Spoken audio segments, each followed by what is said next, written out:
રૂપાલા સામે ક્ષત્રિય મહિલાઓ ચૂંટણી મેદાને। રાજકોટ લોકસભા બેઠક પર ક્ષત્રિય મહિલાઓનું 100 ફોર્મ ઉપાડવા એલાન। નયનાબા સહિત મહિલા આગેવાનોએ ફોર્મ ઉપાડ્યા। રાજકોટ લોકસભા બેઠકના ભાજપના ઉમેદવાર પરસોત્તમ રૂપાલા દ્વારા ક્ષત્રિય સમાજ અંગે કરવામાં આવેલી વિવાદાસ્પદ ટિપ્પણી બાદ ક્ષત્રિય સમાજમાં ભારે રોષ જોવા મળી રહ્યો છે। પુરુષોત્તમ રૂપાલાની ટિકિટ રદ કરવાની માંગ સાથે ક્ષત્રિય સમાજ દ્વારા અલગ અલગ જગ્યાએ સંમેલનો કરવામાં આવી રહ્યા છે।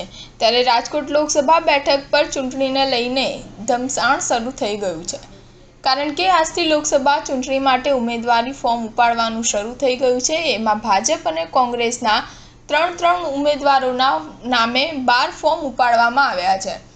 ત્યારે ક્ષત્રિય સમાજની મહિલા આગેવાનોએ પુરુષોત્તમ રૂપાલાના વિરોધમાં આજે 100 ઉમેદવારી ફોર્મ ઉપાડવાનું એલાન કર્યું હતું।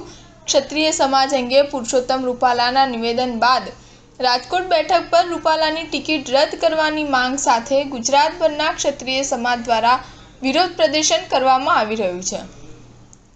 આ વચ્ચે રાજકોટ લોકસભા બેઠક પર આજથી ચૂંટણી માટે ઉમેદવારી ફોર્મ ઉપાડવાનું પણ શરૂ થઈ ગયું છે।